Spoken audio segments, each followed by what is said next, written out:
If you are a woman who absolutely loves personal development and you kind of like to learn from people very similar to you, but still a few steps ahead, this video is for you.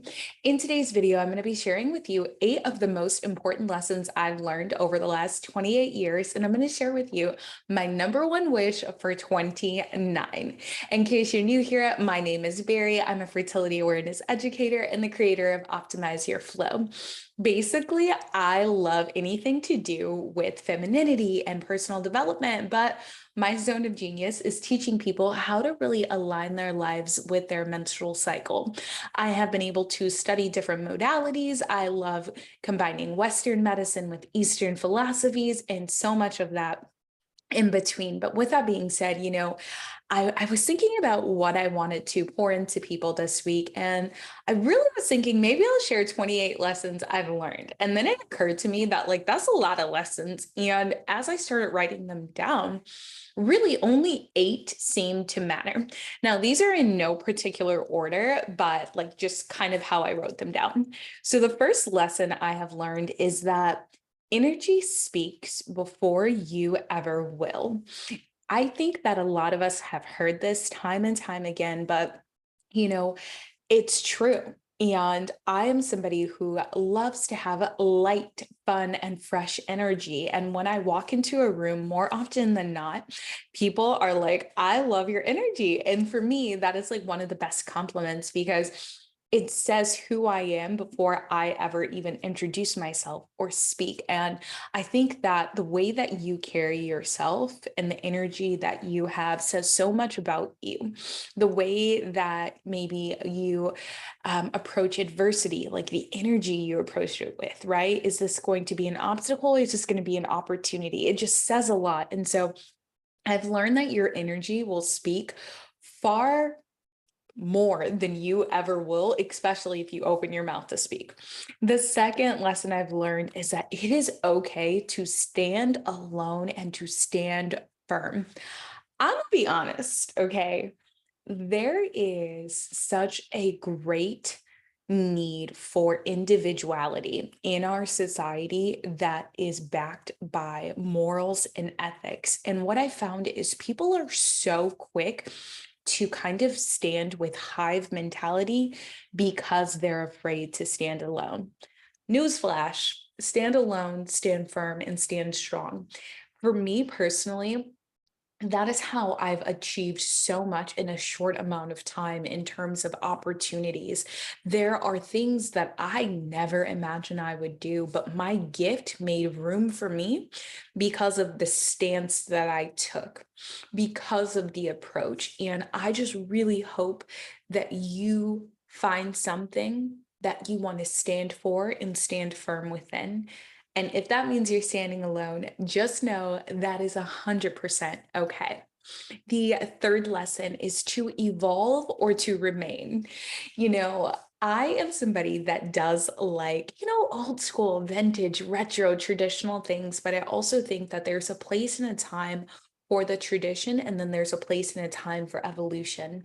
And I am somebody who, as I said, I love personal development, but I thirst for it because I constantly want to evolve to be the best version of myself, to operate out of excellence, to operate with love and compassion and respect. And I believe in order to truly operate in that magnitude, you have to evolve, because if you don't, you'll stay the same. And I mean, we we know the definition of insanity, but I'll say this: in order to get something you've never had, you truly have to do something you've never done. And so I would have to say the next lesson I've learned is to just evolve. The next lesson after that would be that everything is a decision. Everything is a choice. No matter what has been presented, everything truly is a decision and a choice. And I'm not gonna lie, it kind of feels as if certain things are not because of the mainstream narrative and different things like that. But no, everything is a choice. And again, when you're okay standing alone and standing firm, you're good. You really are good. But like, I think that our perception is really important And for me, I have perceived everything as this opportunity. I have had a lot of odds stacked against me my entire life, but most people would never know that because of how I choose, right, to carry myself, how I choose to view those obstacles really as opportunity, really as this way to build character. And so I think lesson number four, I think we're on number four, is that everything is a decision. Lesson number five, is that less is more. Do less, God bless. Listen, I think a lot of times people feel as if they have to do the most in order to be seen, in order to get noticed. Really, it's not about doing the most. It's about doing almost less so that your gift again can make room for you. And the reason I'm saying this is because what I do for work, a lot of it teeters between being a fertility awareness educator, but also being a content creator or an influencer, for lack of better words. So there's always this need to do the most. But what I choose to do is actually what I'm best at. I choose to stay in my lane and I choose to stand firm in what I'm doing. It's not about all of the weapons in the toolkit. It's about being lethal with the weapons that you have. And sometimes less is more. Like, I want you to imagine someone wearing like a tool belt, right? Like, I want you to imagine Tim the Toolman Taylor. If you know, you know, right? But like, sometimes there was a few tools in the belt and sometimes there was like a lot. Sometimes there's only one, right? But he always knew how to solve a problem with whatever tools he had available. And I think that when you're able to perceive that less is more, you stop looking at everything you don't have and you start looking at everything you do have and you say, how can I master what I do have? How can I be of the highest service with what I do have? And I wish more people had that, like, you know, perspective, if you will. It's a perspective shift for sure, but less is truly more. And I remember listening to a podcast. It's called Black Bank and Booked Out by DL Sharon. And she said, there's blessings in the basics. And I was like, and I 100% agree. There's so many blessings in the basics and in simplicity. Like, simplicity is so beautiful. Simplicity is strong. And it's like when you have that simple foundation, you can build because that simple foundation is strong. So less is more. I know that was a lot to say, but still. The sixth lesson I've learned, initially I was going to say devotion over discipline, but that's a whole different video. The sixth lesson I've really learned is that your gift will make room for you. I've said that time and time again, but in a society that values, how do I say this? Homogeny.